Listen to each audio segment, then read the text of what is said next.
21. On s'est fait avoir à la loi 21, bien qu'on était contre. Il fallait à ce moment-là avoir une position ferme, solide et soudée. Ce qu'on n'a pas fait. Mais, comme a dit le prophète alayhi salatu wassalam, le croyant ne se fait pas piquer 2 fois du même trou. Le croyant ne se fait pas piquer 2 fois du même trou. Le croyant ne se fait pas avoir 2 fois de la même façon. Alors, maintenant, c'est notre moment d'agir. Sans quoi, on suivra en tant que province l'exemple de la France. Et ça, d'ailleurs, c'était très évident du Premier ministre qui est un petit fan de la France, qui l'a suivi dans ses réglementations concernant le Covid et qui est en train de la suivre dans ses réglementations concernant l'attaque des musulmans. Et il ne trouvera de cela que perte bi'idnillah. Donc il faut, mes frères et sœurs, spécifier quelques articles, Frères et sœurs, on a déjà interdit le voile. Hein. Je parle même pas ni du niqab, ni du hijab shara'i. Je parle simplement du voile, ok, que les femmes mettent sur la tête. Il est déjà interdit depuis le projet de loi 21 pour les enseignantes et toutes les fonctionnaires de l'État. Et ils ont appelé ça des signes religieux. Et notre cher Cheikh Wael a dit un mot très important dans la khutbah d'aujourd'hui qui mérite d'être répété, c'est que nous, en islam, on n'a aucune chose qui s'appelle signe religieux. Ça n'existe pas chez nous des signes religieux. Le voile, le niqab, la barbe, ce n'est pas l'équivalent de la croix que porte le chrétien. Le chrétien, il porte la croix pour signifier sa religion. Nous, on a des wajibatun rabbaniyya. On a des obligations divines. Le voile est une obligation divine. La barbe est une obligation divine. Le fait de se couvrir, c'est des obligations divines. Mais on utilise cet amalgame pour les mettre à égal, pour, en réalité, c'est qui que ça punit? Ça ne punit que celui qui est obligé d'avoir ces signes religieux. Hein? Le chrétien, il s'en fout de ne pas mettre sa croix. C'est comme si moi, on me demandait, par exemple, de pas mettre un collier avec le croissant de lune, ou si, par exemple, on interdisait le qamis. Oui, je verrais ça comme une attaque, mais c'est pas quelque chose qui réellement touche ma religion dans mon obligation. Je suis pas obligé de mettre le qamis en tout temps. D'accord? Ce que je suis obligé de faire, c'est de me couvrir conformément à la charia d'Allah. Mais on a appelé ça des signes religieux, on a fait cet amalgame pour, en réalité, attaquer l'islam. C'est l'islam qui a attaqué. D'accord? Les juifs, pourquoi les juifs ne sont pas concernés? Parce que les juifs, ils ont dans l'éducation, ils ont leurs propres écoles. Et dans les quartiers, ils ont des quartiers à eux. Ils sont ghettoisés, ils sont entre eux. Et dans le commerce, le juif n'achète que du juif. Et il ne va chez qu'un médecin juif. Et ils ont un hôpital juif. Et dans certains quartiers, ils ont leurs propres ambulances et leur propre sécurité. Vous voyez? Les juifs ne sont pas totalement concernés par ce projet de loi. Mais les musulmans, on l'est. Et comme j'ai dit, on s'est fait avoir. Donc, ce projet de loi, après avoir interdit le voile, ce projet de loi maintenant va interdire le niqab au secondaire, au cégep et à l'université. Pour les profs, ça l'était déjà. Maintenant, pour les élèves.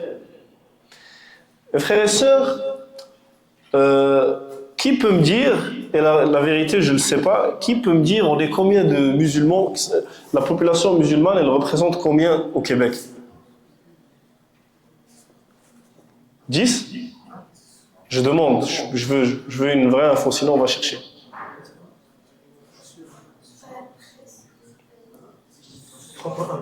3.1 420 000 en 2021, 3% de la population québécoise est musulmane. Vous diriez combien de ce 3% c'est des femmes? De 3%, 5% c'est des femmes? C'était 3% en 2011. Ça augmente. Ah, 5%, d'accord. On est en 2021, dernier sondage, 5%. Maintenant, combien de ce 5% de musulmans au Québec sont des femmes? On va dire 2,5. On va être 2,5%. Maintenant, combien de ce 2,5%, combien sont en âge d'être au secondaire, cégep ou à l'université? Allez, on va dire 1%. Maintenant, combien de ce 1% sont voilés? Et combien de ce pourcentage de 1% ont le niqab? La réalité, mes frères et sœurs, c'est que c'est une non-issue. C'est pas un réel problème. Le ministre et son gouvernement, ils ont fait ça et ils ont choisi les musulmans comme bouc émissaire pour se mettre main dans la main avec cette partie raciste du Québec et faire monter leur voix électorale. Le niqab n'est pas un problème. Et comme il a dit le frère Abdelrahman, le sujet maintenant, stupide mes frères et sœurs, d'une stupidité immense, celui qui parle de l'obligation du niqab ou pas dans ce genre de contexte. Le débat ici n'est plus un débat de fiqh. Le débat ici est, comme il a dit le frère, un débat de wala wa bara. Vas-tu mettre la main dans la main des musulmans ou vas-tu mettre ta main dans la main de ceux qui les combattent? On veut interdire le niqab, on veut interdire les salles de prière dans les écoles. Pas de salle de prière dans les écoles. Pour ceux qui sont à l'université, et moi j'ai visité beaucoup d'universités ici à Montréal, les salles de prière sont une des plus grosses ni'ma que les étudiants à l'université ont. Pour pouvoir réaliser leurs prières à temps entre les cours, pendant leurs études, pendant les périodes d'examen, que ce soit pas dans le froid à l'extérieur, qui doivent pas aller jusqu'à la mosquée et revenir et manquer leurs cours. On veut interdire une salle où personne ne te voit. Hein? Le ministre, il a dit dans une vidéo, il a dit les Québécois aiment pas voir ça, des musulmans à genoux qui prient dans c'est pas ça le Québec. Mais la vérité, c'est que c'est pas ça son souci. Son souci, c'est pas que ce soit fait dehors ou pas, parce qu'il veut même interdire les salles de prière, ces salles fermées où des musulmans ne dérangent personne et ils ne demandent qu'un 5 minutes pour réaliser leur obligation. Leur obligation qui leur est obligée par leur créateur dans leur doctrine, cette doctrine qu'ils ont de plus cher que tout. Tu demandes à un musulman qui prie ses 5 prières, si tu devais te séparer, soit de ta religion ou de tes parents, 100% diront que je me séparerai de mes parents. Cette religion, c'est ce qui fait notre but de vivre. Et donc, si on efface ta religion, on efface ton but de vivre. On veut t'effacer toi. Et si on efface ta prière, eh bien, on a effacé ta religion. Hein? Le prophète, alayhi salatu wassalam, dans ce qu'il est rapporté de lui, a dit la tête de l'affaire est l'islam et son pilier est la prière. Sans prière, il n'y a plus d'islam. Il y a la parole de Omar ibn Khattab radiyallahu anhu qui a dit aussi, il n'y a pas de partie dans l'islam pour celui qui ne prie pas. Si tu ne pries pas, tu n'as pas de partie dans l'islam. On veut même effacer ça. Regardez la gravité. Ensuite, on veut interdire le halal dans les garderies.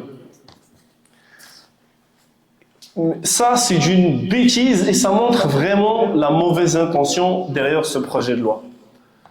Le halal, mes frères et sœurs, c'est quoi? C'est que l'animal soit abattu par un musulman conformément au rite, qu'il prononce le nom d'Allah avant et qu'il l'égorge. Mais ça reste le même aliment. À la fin de la journée, c'est du poulet, c'est du bœuf. Et tu demanderas à un non-musulman de différencier au goût, il ne pourra pas. La seule différenciation réelle et physique, c'est que oui, il y en a un qui est plus vidé de son sang et donc il est mieux, il est meilleur pour la santé. Et donc le halal et le non halal pour eux ne fait aucune différence. La preuve, c'est que ça la dérange. Ils n'ont pas pensé à ce projet de loi quand Costco a commencé à mettre son poulet halal, tout son poulet halal. Maintenant, dans certains Costco, tu trouves tout le poulet halal. Et la viande hachée, ils la vendent, elle est halal, mais ils ne disent pas qu'elle est halal. Beaucoup de restos maintenant font du 100% halal sans le dire. Ça ne les a pas dérangés et ça ne les dérange pas parce qu'il n'y a pas de réel problème. Mais on veut l'interdire. On veut interdire la subvention des écoles religieuses. Et on veut interdire, et ce n'est pas des moindres, la prière dehors, dans les rues. Et ça, la réalité, c'est, pour être franc, c'est que ça ne nous pose pas de problème parce que le musulman ne se doit pas de prier dans le chemin. Quand je dis dehors, je parle du chemin. Il n'a pas le droit de prier dans le chemin où les gens passent. Et les endroits sont assez disponibles pour ne pas faire cela. Mais on veut même t'interdire de prier dans les parcs, sauf permission. Donc maintenant, ce qui arrive, c'est que si, par exemple, tu veux aller avec ta famille à un parc ou avec tes amis, et que l'heure de ton obligation, l'heure de ton obligation arrive, ils veulent que tu ailles à la municipalité, demander la permission, revenir et faire ta prière de dehors.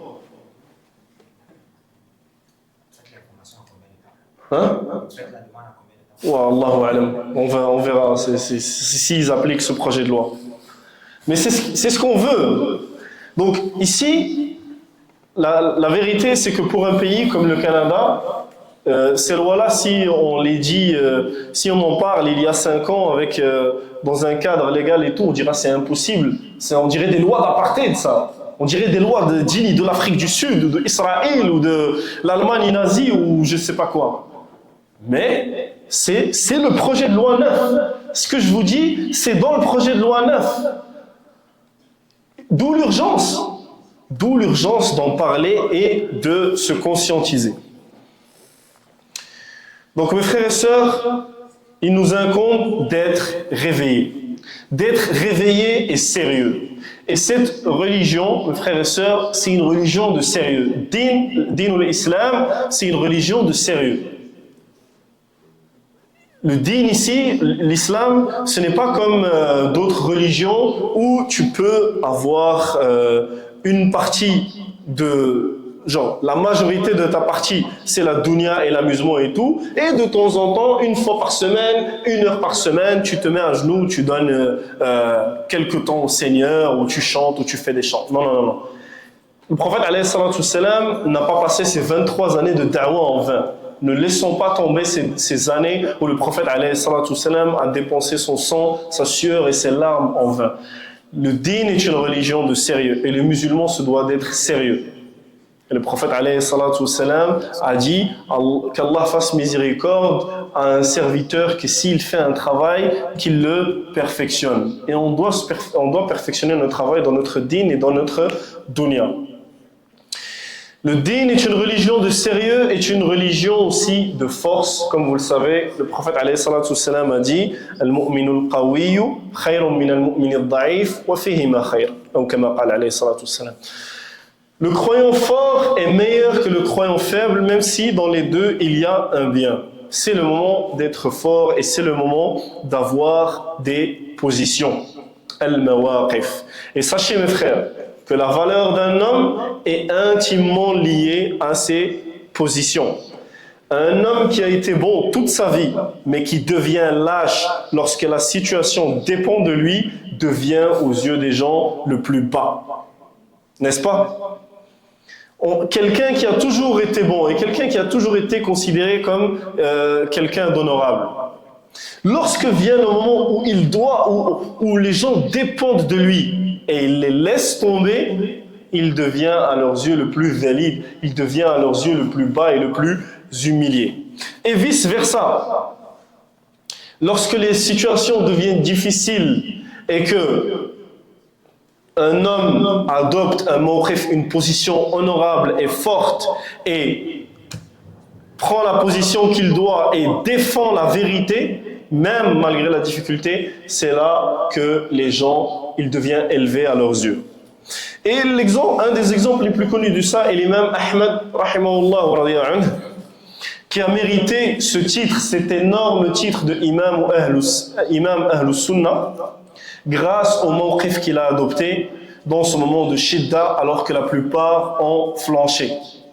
Lorsque Al-Mu'tazila avait pris pouvoir et avait pris pouvoir sur les hukam et sur les gouverneurs et avait propagé leurs doutes, et ils avaient dit que le Coran était créé, qu'est-ce qui a différencié l'imam Ahmed des autres ulama à son époque? Il y avait des grands ulama à son époque.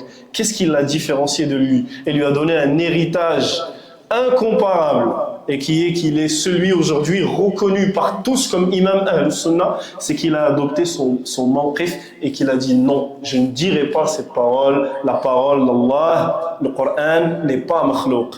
Et il a subi pour ça de la torture et de la prison pendant des années, et il a subi le rejet, mais il a patienté jusqu'à ce qu'aujourd'hui la shubha et la bid'a des Mu'tazila est morte. Tout le monde aujourd'hui, ou la quasi-majorité des gens, te diront que celui qui dit que le Coran est makhlouq est sur une fausseté. Ce n'est plus une shubha aujourd'hui. La sunna a été revenue. Et je vous donne un exemple qui est celui de l'imam Cheikh al-Islam Ahmed ibn Taymiyyah, qui a gagné lui aussi sa révérence auprès des gens pour ses positions fermes contre les gouverneurs injustes de son époque, alors que la plupart avaient choisi le silence.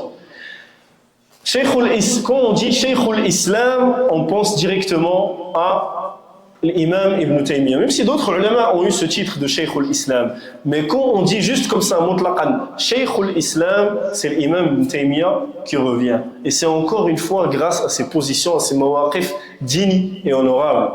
L'imam Ibn Taymiyyah avait eu des positions fermes, comme on a dit, contre les gouverneurs de son époque. Parmi elles, lorsque un chrétien avait insulté le prophète, alayhi salatu wassalam, vu qu'il était proche du gouverneur, le gouverneur a fermé les yeux. Il a fait comme s'il n'y avait rien et il ne voulait pas appliquer la punition sur lui. Et l'imam Ibn Taymiyyah n'a cessé de parler et n'a cessé de dire aux gens de parler jusqu'à ce qu'il a été emprisonné, et il a été emprisonné plusieurs fois, et on l'a empêché d'écrire et on l'a empêché de donner des cours, mais son héritage, alhamdulillah, est revenu aujourd'hui grâce à Allah Azza wa Jal par les positions, el mawaqif qu'il avait adoptées. Donc, mes frères et sœurs, rappelez-vous de ça. L'homme, c'est les mawaqif.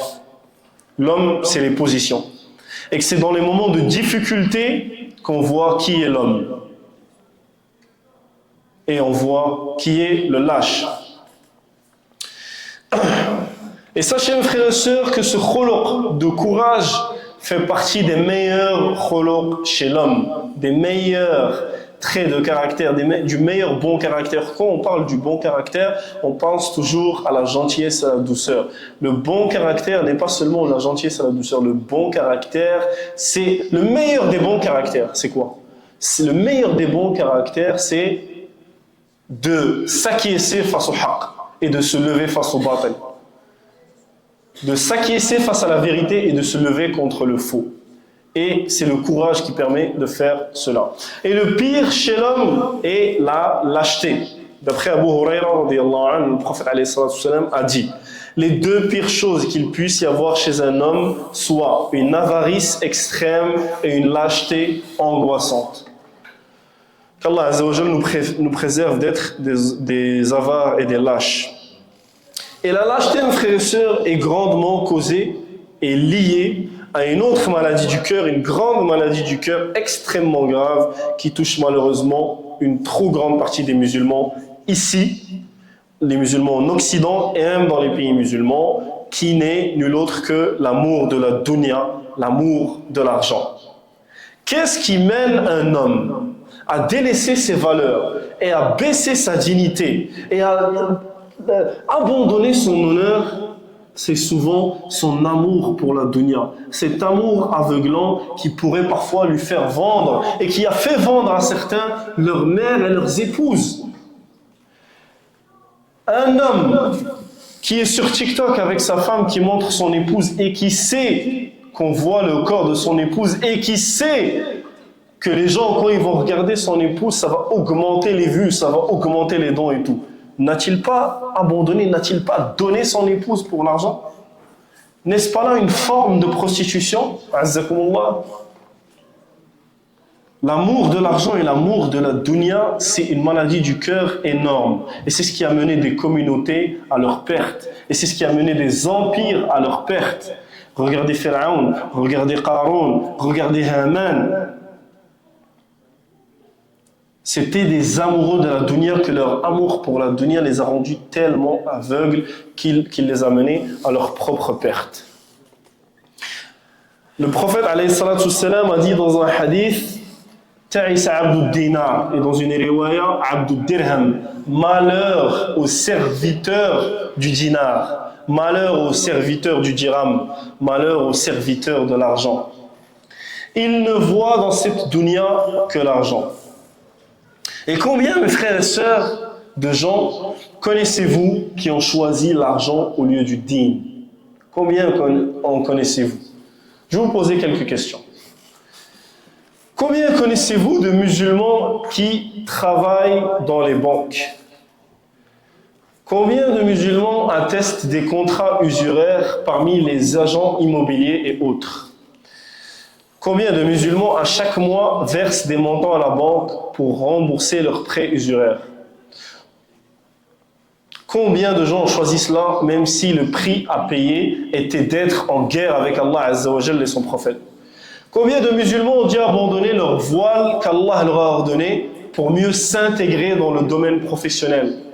Combien de musulmans ont dû se féminiser en rasant leur barbe et se sont vus obligés de serrer la main à leurs collègues femmes pour éviter d'être gênés, pour éviter qu'on lui dise « Pourquoi tu ne fais pas ça? Pourquoi tu es extrémiste ?»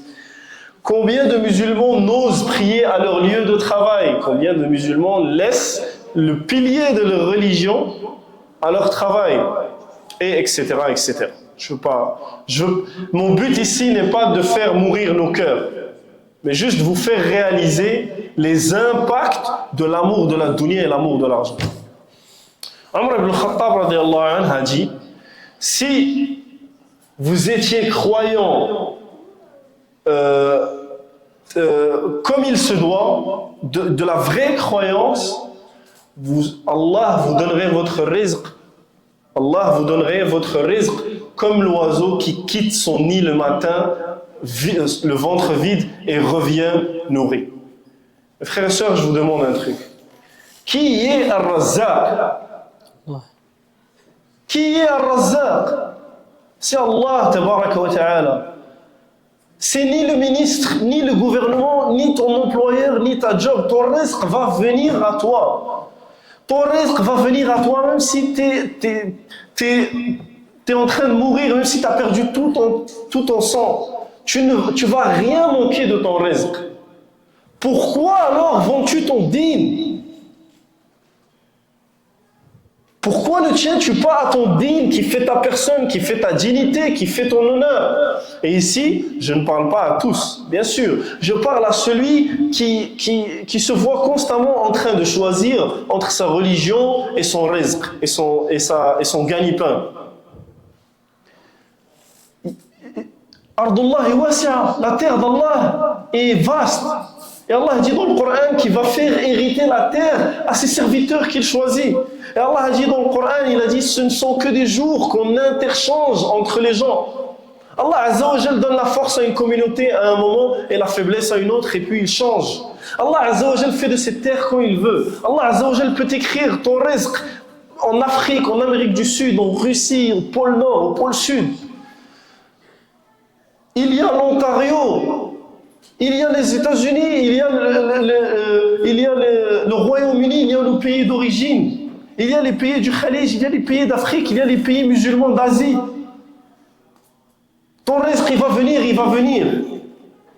Pourquoi tu compromets sur ce qui constitue le truc que tu prétends le plus cher à tes yeux?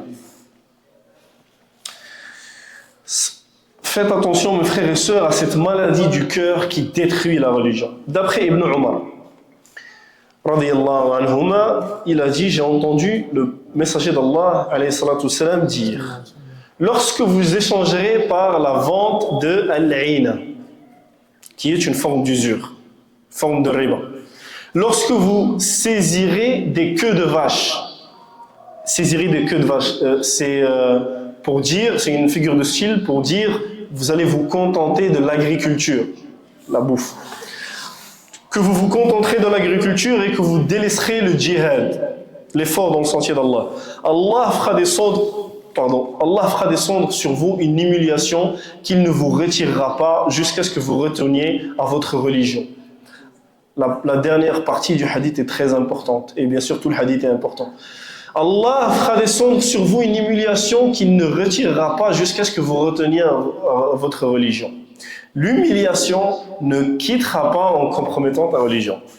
Ma sœur, tu as accepté d'enlever ton voile pour enseigner, tu ne cesseras d'être humilié. On te demandera de venir au dîner de Noël, de participer aux échanges de cadeaux, de serrer la main des hommes, d'aller aux activités de piscine, et quand tu y vas, de te mettre en maillot de bain. Et on te demandera aussi pourquoi tu t'occupes des enfants, pourquoi, je ne sais pas moi, on ira pas à pas avec toi jusqu'à t'enlever complètement de ton dîn. Et est-ce que c'est ma parole? Non. C'est exactement ce qui est écrit dans le livre d'Allah lorsqu'il dit A'udhu billahi minash shaitanir rajim walan tarda 'anka al-yahud walan nasara hatta tattabi'a millatahum. Et les chrétiens et les juifs ne se satisferont de toi que lorsque tu suivras leur religion, leur voie. Jusqu'à ce que tu suives leur voie, jusqu'à ce que tu sois comme eux et jusqu'à ce que tu réfléchisses comme eux, ils n'arrêteront pas. Et le problème, il est où?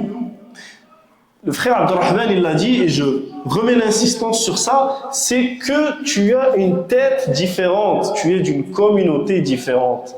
Et ton islam, en fait, c'est juste en ce moment ce qui brille, ce qu'on voit de loin, oh, il est différent.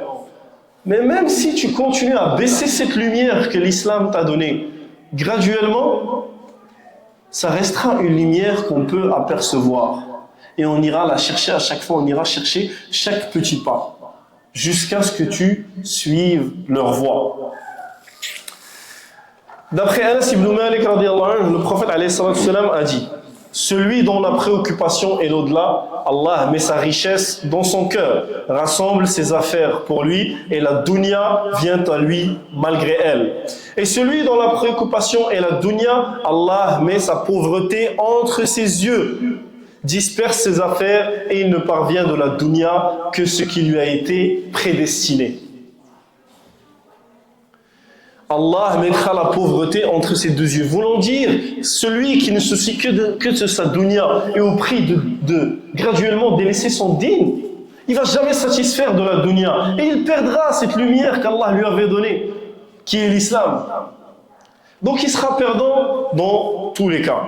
Donc il nous incombe, mes frères et sœurs, croyants, d'être plus forts et plus réveillés que jamais, et d'être jiddiyin, d'être sérieux, et d'être éveillés, et d'avoir des mawaqif, et des positions solides, barakallahu fikum, et d'être soudés, parmi les umara d'avant, parmi les gouverneurs d'avant qui ont été les dirigeants de cette communauté, qui ont envoyé des armées combattre des armées de pays pour quelques femmes opprimées. C'est 9 femmes opprimées. 9 femmes qu'on avait opprimées. On a envoyé une armée. Et maintenant ici, on veut t'interdire de prier dans les écoles, dans les salles. On veut t'interdire... La prochaine étape, je vous le dis direct. La prochaine étape, c'est interdire le voile et les niqab en public. Ici au Québec. Vous savez pourquoi? Parce qu'en France, ils sont déjà en train de discuter de ça. Et fact-checkez-moi. Je veux qu'on fact-check ce que je dis. Allez voir. Maintenant, en France, on discute d'interdire le voile, si je ne me trompe pas, pour les moins que 16 ans, dehors. ne peut plus être voilé. Et ce qui s'en suivra, c'est quoi? Parmi les autres destructeurs de la religion, c'est qui? C'est ces ulama sou, ulama dinar, ulama dirham, les savants de l'argent et les savants du mal qui vont légiférer ce genre de choses, qui vont les rendre halal, qui diront que c'est une darura, que c'est une obligation, comme ils ont fait d'ailleurs déjà en France. Il y a déjà eu des fatwas en France et c'est pour ça que maintenant, la femme musulmane en France, lorsqu'elle arrive au collège ou à l'université, elle subit une des plus grandes humiliations qu'il est possible de subir et qui est quoi? Et qu'elle enlève son voile devant ce directeur, devant ce garde kafir, qui enlève son voile et qui rentre humilié dans son collège et son université. Et ça, c'est ce qui arrive ici. Si on n'agit pas, si on ne parle pas, si on ne planifie pas et ne se soude pas pour ta mère ou ta sœur ou ta fille. On parle d'interdire le jeûne pour les moins de 16 ans. Hein? D'interdire le jeûne du ramadan pour les moins de 16 ans. En France. Vous voyez? Et ils veulent aussi, le frère Abdelrahman me l'a dit, interdire le jeûne siyam pour les moins de 16 ans en France. Et en Suède et dans les pays nordiques, il y a déjà eu des familles à qui on a saisi tous leurs enfants. Pourquoi? Parce qu'ils volaient leurs enfants, leurs filles, et ils leur enseignaient le Coran. Donc la situation est réellement urgente, mes frères et sœurs, et je ne dramatise pas. Alors qu'on fasse attention à ça. Il faut que vous, jeunes, soyez conscients et que vous vous prépariez à ne pas tomber dans ce piège. Et certains sont déjà tombés dans ce piège. De telle sorte à ce qu'il fait des efforts pour son argent et pour ses études, mais n'a aucun plan pour sa religion. Ici, là, tout le monde qui m'écoute, normalement, tu dois avoir un plan pour ta religion. Si ce que je dis là, t'es loin, ça te semble loin ou étranger, t'es déjà en quelque sorte tombé dans ce piège. Et on demande à Allah Azza wa Jal que tu ne sois pas tombé au complet. Parce que là, aujourd'hui, je suis en train de le dire. Planifie pour ta religion. Ta religion est sous attaque. Tu dois planifier pour ta religion. Et si tu n'as aucun plan pour ta religion, je te demande, qu'est-ce que tu vaux? Pourquoi devrais-je te donner de la valeur? Est-ce que tu vaux ton diplôme? C'est ça ta valeur? Ou est-ce que ta valeur, elle est liée à ton argent ou à ton succès? Qu'est-ce que tu connais de l'honneur? Qu'est-ce que tu connais de la dignité? Qu'est-ce que tu connais du courage? Tous ces mots-là ne sont devenus en réalité, dans cette ère matérialiste, que des concepts légendaires. Le courage, la dignité, l'honneur, ce ne sont que des concepts qu'on utilise dans les livres et dans les films pour faire bouger les sentiments, mais qui n'ont, pour la plupart, aucun impact réel. Quand il faudra du courage pour la femme musulmane de dire « tu m'interdis le voile, je ne vais plus à ton école publique ».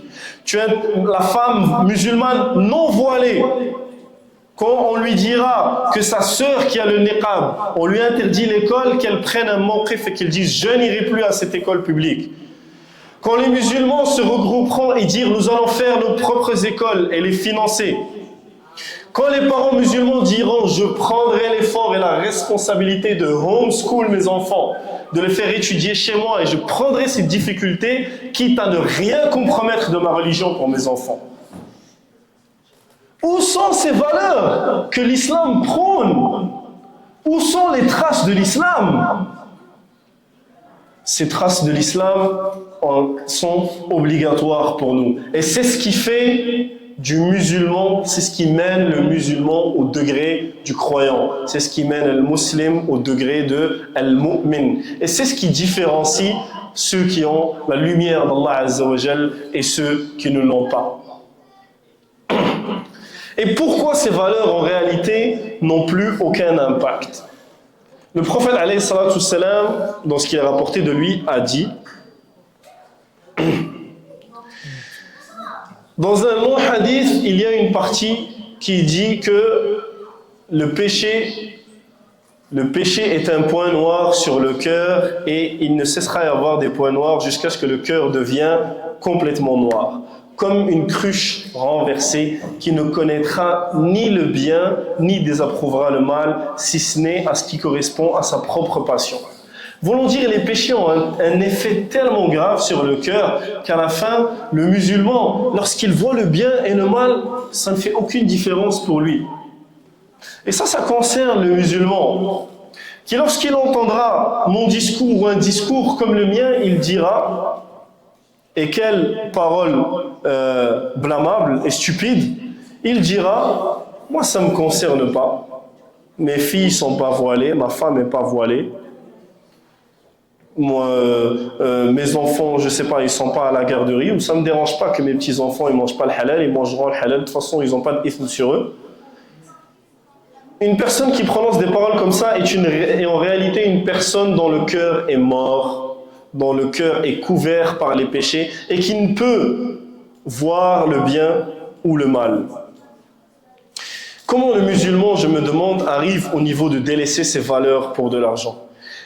Et je me réponds à moi-même en disant, bien, en effet, c'est que comprenable, car celui-ci a parfois même délaissé sa religion. Et il n'a fait cela car il est complètement ignorant, d'une ignorance sévère et ténébreuse. Il n'a pu saisir la lumière qu'Allah Azza wa Jal lui a donnée à travers cette religion. Il n'a pas eu al-Furqan, le discernement qu'Allah donne à ses serviteurs choisis pour discerner le vrai du faux, le bon du mauvais et l'utile du futile. Cette religion qui a élevé des peuples à des degrés qu'ils n'auraient su atteindre sans elle. Ces Arabes qui seraient encore ce peuple bédouins aux pieds nus, qui croyaient que les roches leur étaient bénéfiques et qui se prosternaient aux roches en dehors d'Allah et qui enterraient leurs filles vivantes, croyant que les filles étaient une malédiction. Les musulmans indo-pakistanais ne seraient encore que ce peuple qui vénérait azzakumullah, les excréments et brûlait les veuves, les femmes veuves vivantes parce qu'ils croyaient qu'elles allaient rejoindre leur défunt mari. Les Perses musulmans ne seraient encore que ce peuple polythéiste, adorateur du feu et qui se donnait azzakumullah, à l'inceste. Et etc. Mais Allah, tabaraka wa ta'ala, par cette religion, a élevé ces peuples et a fait d'eux des gagnants dans la akhira et dans la dunya. Ces bédouins qui entouraient le prophète, alayhi salatu wassalam, ont fini par vaincre les deux plus grands empires de leur époque, si ce n'est Rome ou Faris, l'empire romain et l'empire perse. Et l'exemple de cela à l'époque était comme si les Esquimaux venaient à vaincre l'Empire soviétique et les États-Unis. Cette religion ne cesse de croire et ne cessera de croire et frousse son chemin jusqu'à tous les foyers du monde, malgré qu'elle soit la seule attaquée de la sorte. Elle est la seule qui tient tête à leur projet satanique de détruire la nature humaine en rendant l'homme femme, la femme homme et vice-versa. Cette religion est celle pour qui les prophètes et les pieux ont donné leur corps, leur cœur, de leur sang, leur sueur, leur nuit et jour et de leurs enfants pour qu'elle nous parvienne. Et elle nous est parvenue, walillahi alhamd, complète et préservée. Elle nous a été donnée comme amana. Il nous incombe alors, mes frères et sœurs, d'être à la hauteur de la amana. De laisser tomber les désirs mondains pour faire honneur à la amana qu'Allah nous a donnée. Sans quoi nous sommes les perdants et Allah nous humiliera car nous avons failli à notre devoir. Omar ibn al-Khattab radiyallahu anhu a dit « Nahnu qawmun a'azzana Allahu bil-Islam, faman yabtaghi al-'izzata fi ghayrihi adhallahu Allah. » Nous sommes un peuple à qui Allah a donné la dignité à travers l'islam. Celui qui cherchera la dignité en dehors de l'islam, Allah l'humiliera. Allah l'humiliera, Allah a dit, A'udhu billahi minash shaitanir rajim, Man kana yuridu al-'izzata falillahi al-'izzatu jami'a, ilayhi yas'adu al-kalimu at-tayyibu wal-'amalu as-salihu yarfa'uhu, والذين يمكرون السيئات لهم عذاب شديد ومكر أولئك هو يبور Celui qui veut la puissance, la dignité, l'honneur, qu'il sache que la puissance, la dignité et l'honneur, toute entière appartient à Allah. Vers lui monte la bonne parole et il élève l'œuvre pieuse. Quant à ceux qui complètent de mauvaises actions, un châtiment sévère leur est réservé et leur stratagème sera voué à l'échec. Et il a dit, Tabaraka wa ta'ala, هو الذي أرسل رسوله بالهدى ودين الحق ليظهره على الدين كله ولو كره المشركون. C'est lui qui a envoyé son messager avec la guidée et la religion de la vérité afin qu'elle triomphe de toute autre religion malgré l'aversion des polythéistes. Le dîn vaincra. Le dîn a déjà vaincu, car c'est le dîn d'Allah Azza wa Jal. Tout ce qu'on doit de se faire, c'est de faire partie de ces vainqueurs. Et le prophète alayhi salatu wassalam a dit, il ne cessera d'y avoir une partie de ma communauté qui sera apparente sur la vérité. Ceux qui les abandonneront ne leur nuiront pas, ni ceux qui le contrediront, jusqu'à ce que l'ordre d'Allah arrive alors qu'ils seront sur cela. Voulant dire, ils seront encore sur le bien. Et il y a une parole qui est rapportée de l'imam Ahmed ibn Hanbal qui dit, l'exemple de celui qui appelle à la sunna est comme l'exemple de Noé dans l'arche. Celui qui monte avec lui sera sauvé et celui qui reste derrière se noiera. Mes frères et sœurs, ce qui nous sauvera le jour du jugement n'est ni notre ni notre dunya, ni notre argent, ni notre succès, ni notre position sociale, c'est seulement ton din. Ce n'est pas ce ministre malheureux et maudit qui va te sauver. Ce n'est pas son projet de loi. Ce n'est pas les postes qu'il te promet. Ce n'est pas le succès. Ce ne sont pas ces fausses valeurs. Ce n'est pas cette fausse acceptance, ce faux vivre ensemble. Ce qui te sauvera, c'est ton attachement au din d'Allah Azza wa Jal. Alors, il faut choisir son camp. Veux-tu être quelqu'un de productif, de véridique et de bénéfique, ou veux-tu être quelqu'un sur le faux, quelqu'un de paresseux et quelqu'un de passif? Le choix est à toi. هذا والله أعلم. أقول ما تسمعون وأستغفر الله لي ولكم ولسائر المسلمين. اللهم علمنا ما ينفعنا وانفعنا بما علمتنا وزدنا علما سبحانك لا علم لنا إلا ما علمتنا إنك أنت العليم الحكيم. Tout ce que j'ai dit de bien vient d'Allah Azza wa Jal, puis de son prophète alayhi salatu wassalam. Tout ce que j'ai dit de mal vient de moi-même ou du shaitan. Avant de clôturer, juste vous mentionner qu'une vidéo a été postée et que tout le monde ici se doit de la partager. Et il y en aura d'autres, bi'idhnillah. Une vidéo qui concerne ce projet de loi et qui vise à sensibiliser les musulmans, à se regrouper et qu'on puisse agir entre musulmans qui sont tout d'abord dans les manasib, qui sont dans les postes où ils ont de l'influence, les imams, d'accord, les présidents des associations, les associations musulmanes universitaires, collégiales, les du'at, ceux qui font da'wah fi sabilillah, tous ces gens-là, et ensuite tous ceux qui peuvent et qui peuvent aider, on se doit de les sensibiliser. Donc s'il vous plaît, mes frères et sœurs, allez tout d'abord visionner cette vidéo vous-même, que nos frères, rappels de frères ont posté, et allez la partager grandement, barakallahu fikum. Ça, c'est une action simple qui vous permet de faire partie de ce mawqif. De faire partie de cette position qu'on a traitée dans cette halaqa, et d'autres vidéos viendront. Il ne faut pas qu'on baisse les bras, il ne faut pas qu'on se fasse avoir deux fois. Jazakumullahu khair. Subhanakallahumma wa bihamdika ashhadu an la ilaha illa ant astaghfiruka wa atubu ilayk.